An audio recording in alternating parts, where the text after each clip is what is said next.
Hi folks, I want to go over what's meant by backward design method. So in this course you're going to construct a unit of study using backward design, and you're going to incorporate backward design into your lesson plans as well.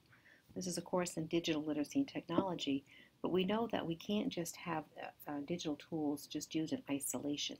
They need to be used in service of learning and in service of learning not only technology but content as well. So in the process of developing digital lessons and using digital tools, it will be in the context of a unit plan. And in order to construct a unit plan, we need to have a format for doing that. So we're going to use Wiggins and McTeague's backward design. This is what we use in all of our courses for education. And I want to go over this handout with you. So if you haven't used it before, you have a context for what it is, okay? So the purpose of a curriculum, again, I'm going to skip over those two things here. What is backward design?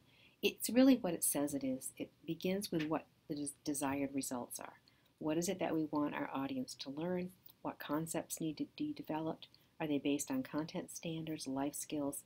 We need to determine these first. So in EDU 380, we're going to align our lesson plans and unit plans with content area standards and technology standards for students. So we're going to be looking at two sets of standards, all right? And you'll want to determine what those are. You're going to be able to choose the topic that you want for your unit study, just realizing what the digital elements need to be in that particular unit of study. And I'll go over that in a little bit. Given that there are usually more concepts available than can be addressed, you have to prioritize.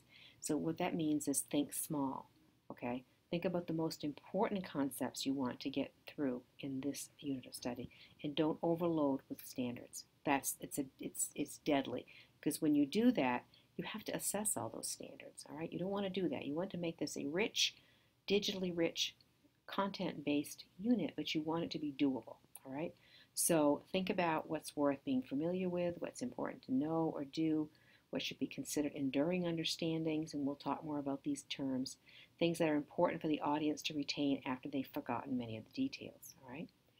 So, how do you determine what's most important? Here are some suggested filters.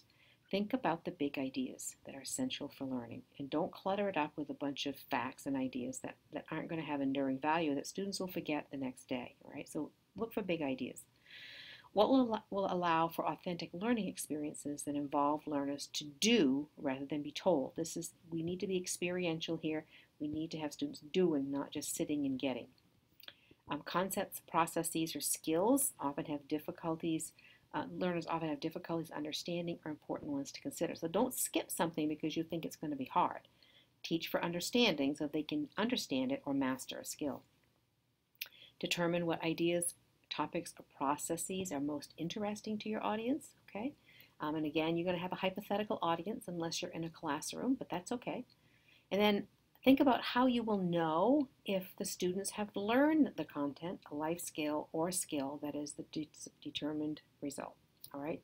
So you have to determine acceptable evidence, all right?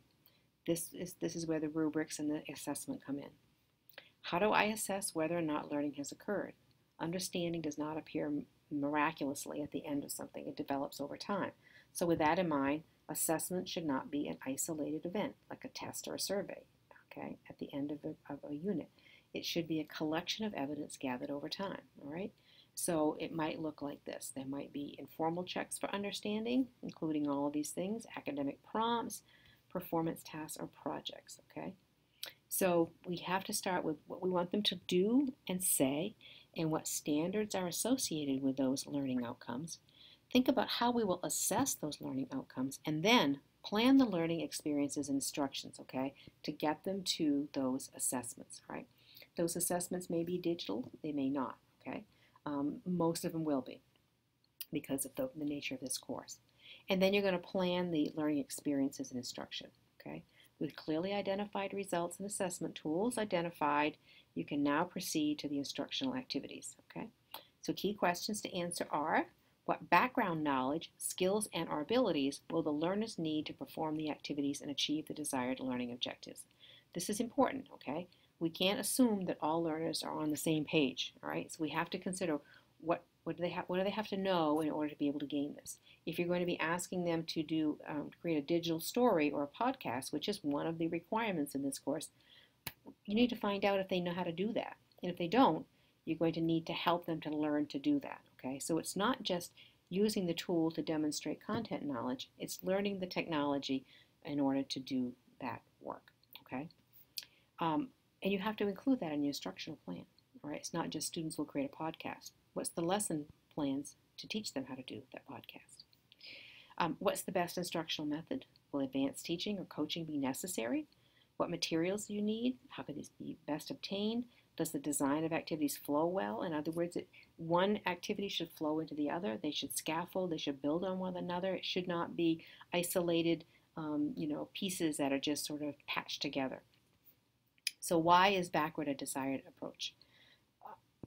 Most educators design activities and teach the way that they were taught.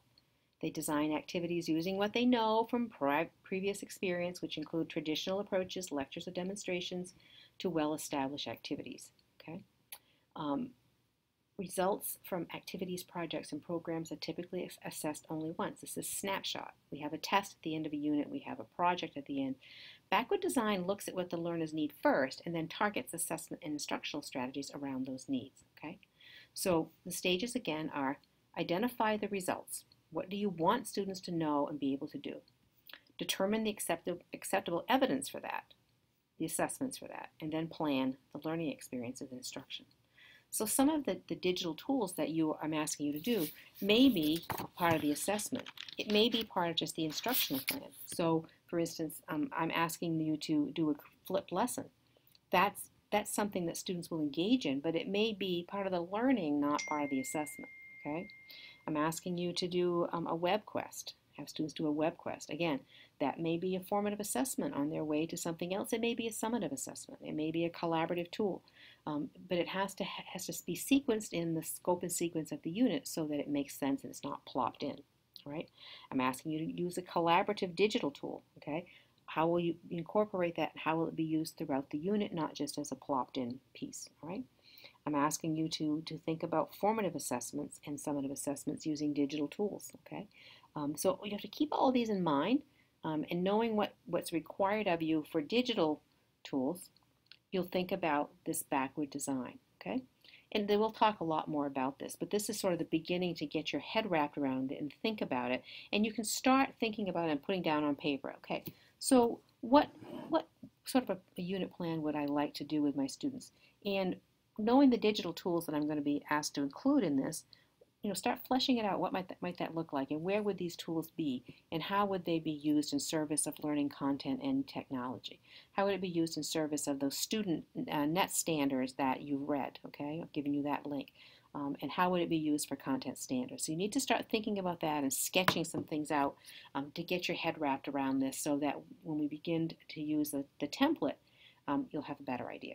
So I do have a template to show you for both the unit of study, and for lessons, and I'll do those in a separate video. For now, that's it. Thank you.